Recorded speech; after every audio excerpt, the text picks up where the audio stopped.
Hello and welcome to my knife channel. Well, again, this one's not going to have a knife in it except for this guy. And we've already reviewed him. It's the Marbles camp knife. But I'm going over some of my old camping gear. That's why the dinosaurs are out here, is because this guy is a dinosaur. Actually, it's a very good camp stove. It's my first camp stove that I got in the late 70s. 78, 77, somewhere around there. When I was in the military, I got it. One of the things I had to modify was I lost one of the little tabs up here. These are very sturdy. I got a coat hanger, put it in there, and then safety wired it in place. But it's worked ever since then. This is the Svea or Svea 1, 2, 3, and it's not the R, it's just the 1, 2, 3. The difference between this and the R, the 1, 2, 3 R, is the R has a little cleaning needle built into the jet thing, so that when you turn it fully open, it plunges a little needle in there and helps clean the jet out. These things run on white gas, but they call it like petrol, benzene, usually Coleman fuel. You can run it on automotive unleaded fuel and stuff, but because automotive fuel has additives and stuff in there most of the time, it's going to get caking and stuff like this, but on your jet. And so it might clog it. You might have to clean it more often. These things last forever. I have not fired this thing up since probably 1980 something would be the last time that I fired it up. It has no fuel in it, but it still has a functional wick. This gasket isn't cracked. What I'm going to do is put some petroleum jelly on there. I should have had some in there already, but that helps keep the rubber seal from cracking and stuff. That's usually one of the things that goes wrong with these, is the seal. But you can get parts for these still on eBay. But it comes with, this is built in like this, chained up to that. That's so you don't lose it. And if you're going to get ready to light it, what I usually do is just pre-thread this thing through here, so that once you got it lit, you can just drop this guy in without fiddling around with it too much. I don't have any fuel in it right now. Like I said, I haven't fired this thing up since the 80s, so it's been quite a while. Usually, the way these things work, they're not, you don't have a pump, you don't pressurize them or anything. You put your fuel in here, you fill it up, and then you see this little dimple in here and everything? It's a little reservoir where you just pour some more fuel in.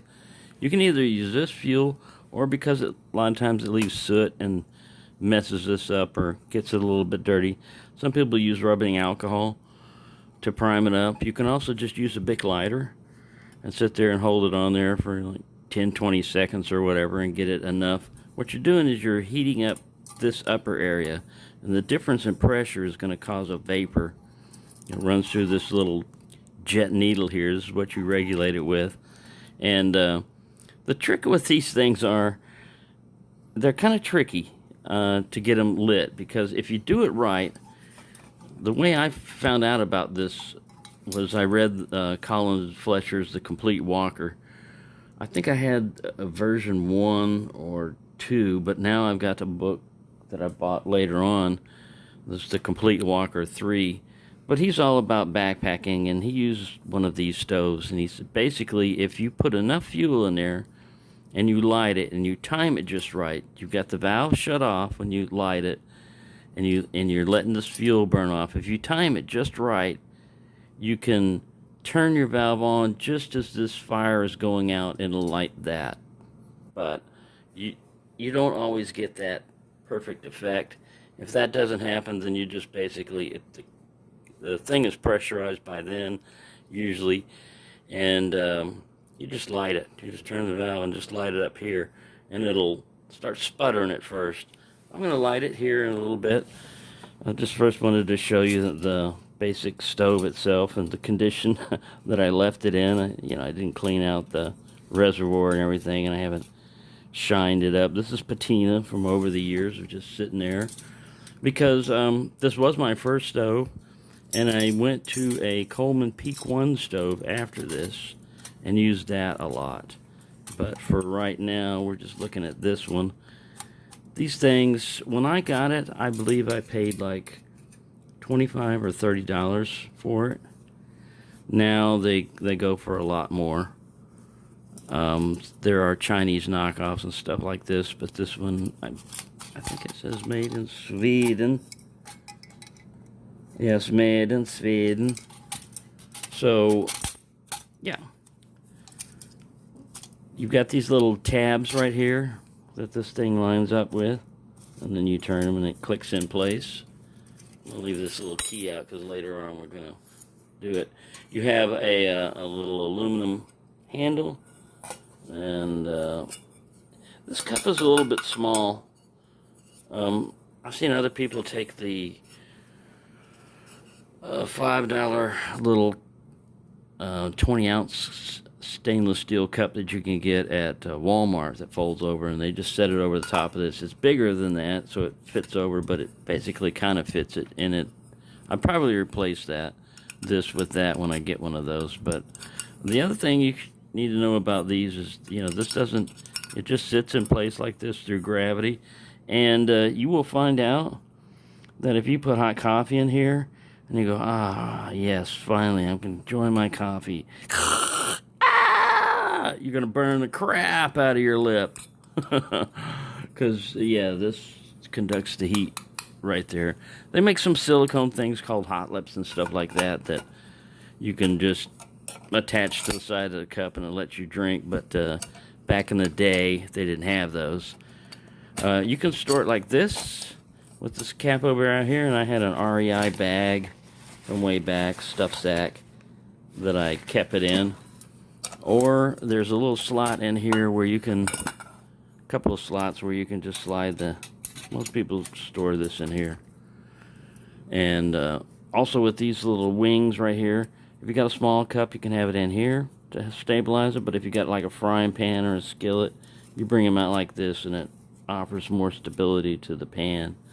It doesn't have any legs on the bottom down here, and because you're working on a temperature difference and stuff, it's best to have some kind of thing to insulate it from like cold ground if you're camping up in altitude and stuff like these.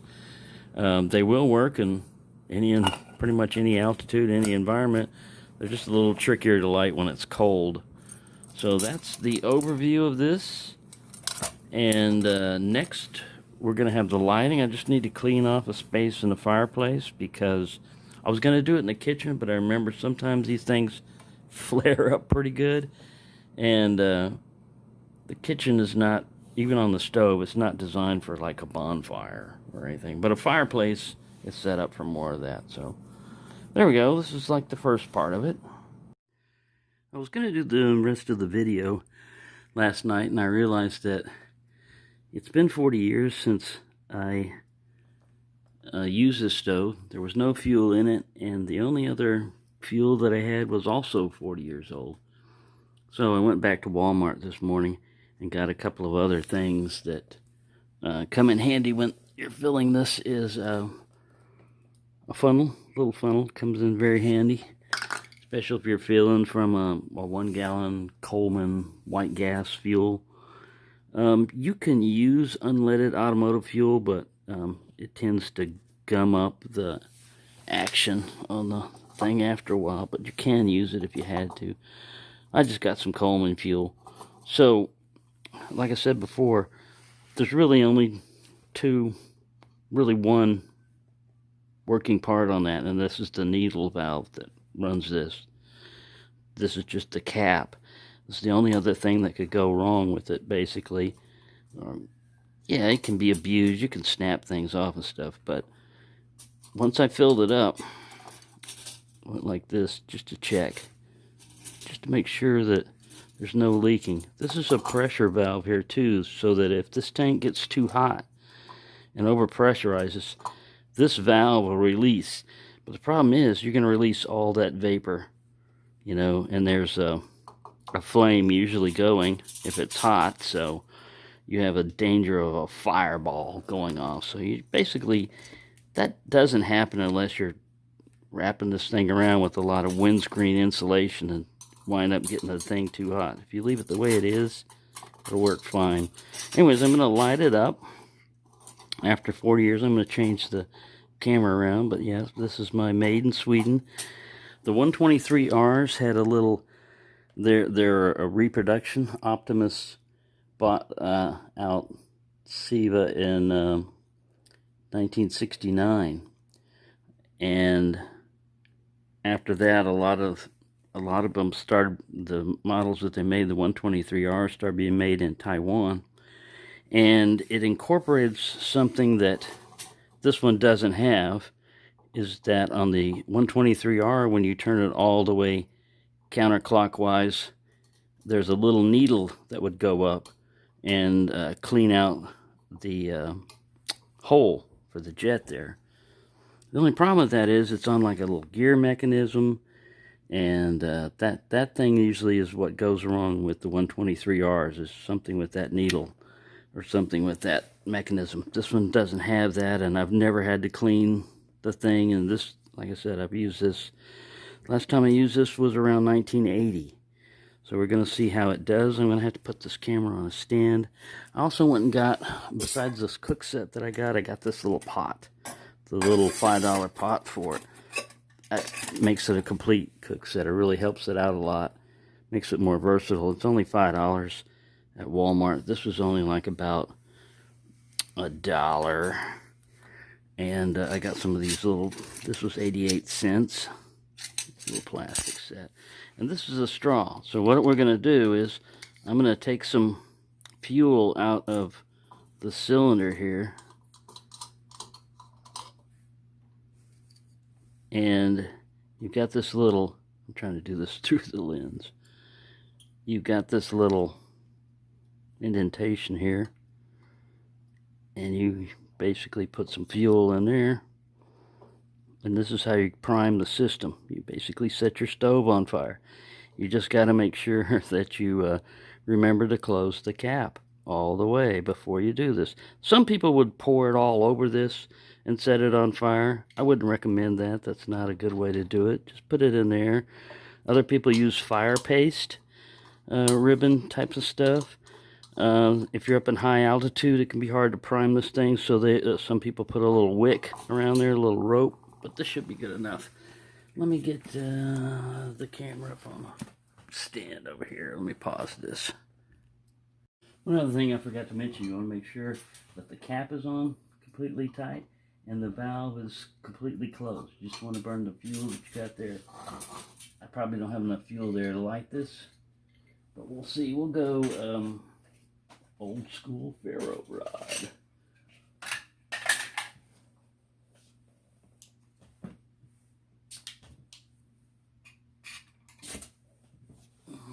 There we go.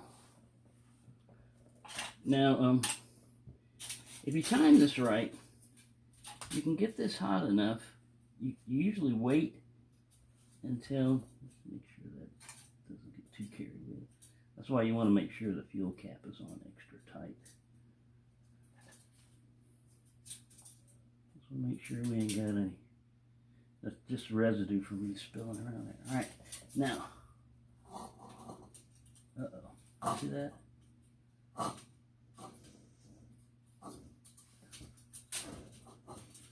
That cap.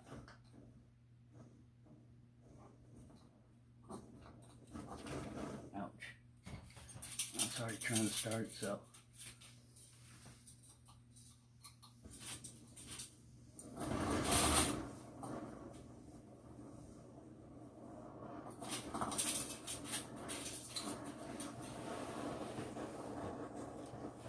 That's a lot of extra flame from places that it shouldn't be, but we'll just let it wear in. Don't worry about it too much. This thing is loud. When it gets into operating mode, it does get loud.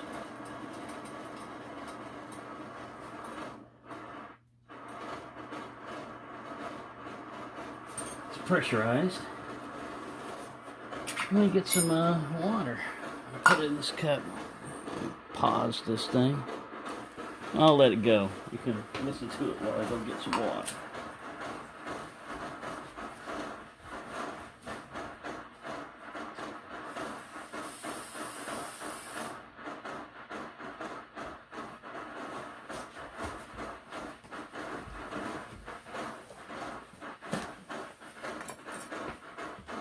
And you put the windscreen back on.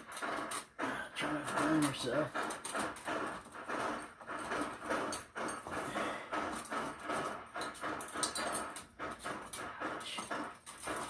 Ouch.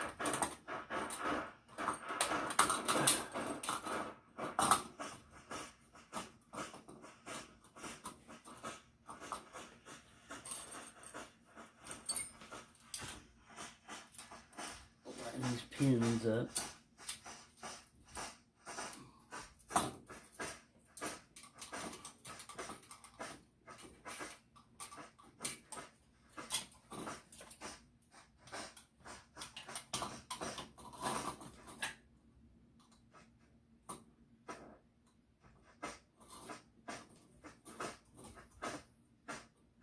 You gotta fiddle with this. If you leave the key in there, it'll get hot. This whole stove gets hot. It's not exactly the way I remembered it, but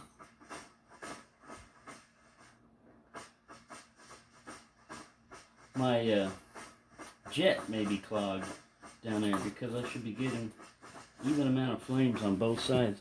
I'm glad that I got the new fuel, because otherwise I'd be suspecting that's my problem. But this is not operating the way it should be right now.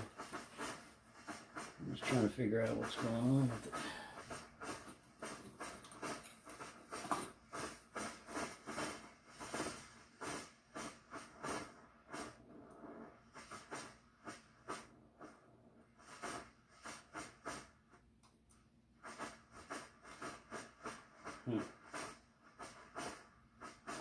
Yeah, that ain't exactly right. I don't know where I set my water at now. Set my cup down somewhere. Oh, there it is.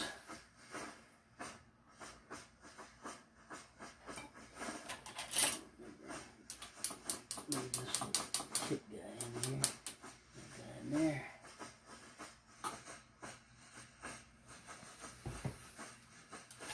Well, after 40 years, I'm a little different also, so it usually doesn't do that pulsing. It'll just get to that high heat range, but maybe it's got some crud it needs to burn out.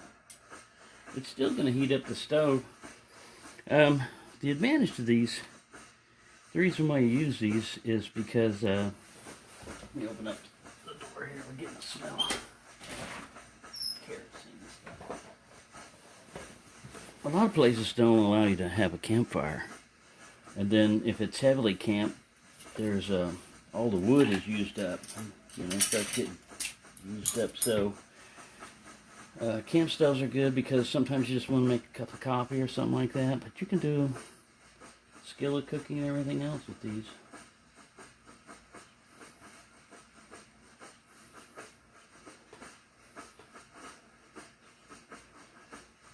It usually sounds like a buzz bomb when it's going off. Like, so I think it's got cloggage in there somewhere. A little cloggage happening. I didn't time it, but it usually takes a few minutes to get a boil going. And then I'm not sure this thing's going to even want to shut off when I turn it off. But we'll see. I can always just put a big pot over it. It won't burn if it doesn't have oxygen. Let me just take this guy. Get him over the outside of it fits.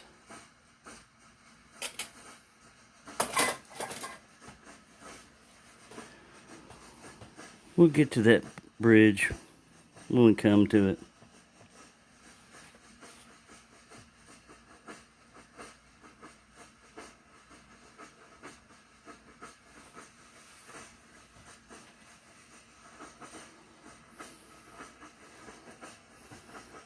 So I can zoom this in a little.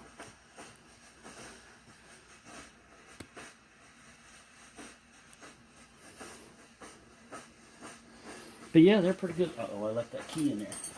You don't do that. You wind up burning your hands. They're pretty good little stoves. They work in high altitude, low altitude, anywhere. It's mostly made of brass. There's almost nothing to rust. Takes very little maintenance. That when you fill it up, it'll run about an hour. I've never just completely just run one for an hour. Usually it's just long enough to boil the water. I'm starting to get a little bit of bubbles. But yeah, I like it. What I wound up doing after that was I got a MSR kit, you know, with the little separate fuel container and the windscreen you set up and all that.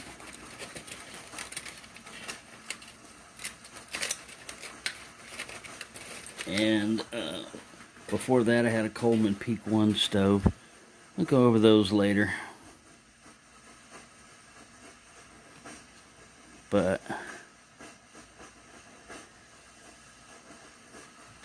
not super loud. If you're out in the forest and everything, you'd hear it, and also you'd smell it. You know, smell the fuel smell. That's why I opened the door.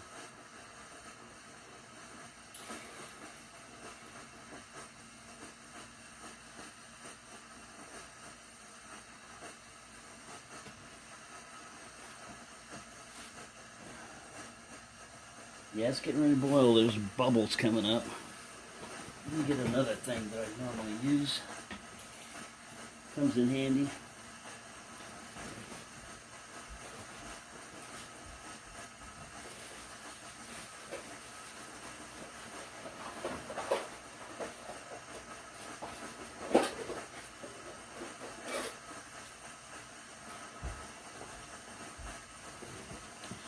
What are these things? It's just a little levering thing, but you can grab crap off a hot item like that. I'm gonna get a cup here, so I'm gonna use that. Water to make some coffee or something. Hot chocolate.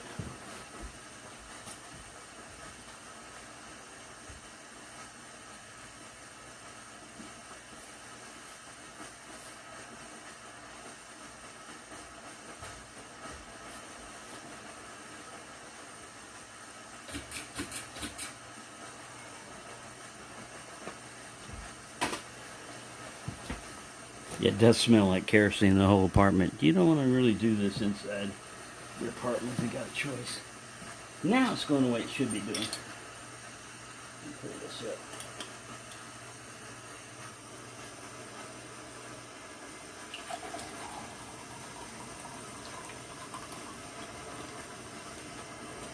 Let's see if we can turn it off.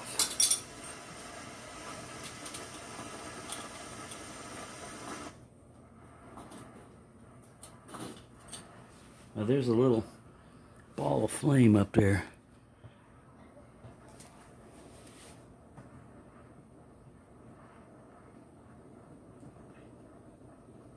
You can hear it. There it went out finally. Yeah, I wouldn't recommend running one of these inside your tent, but yeah, works pretty well. After 40 years, still can boil water.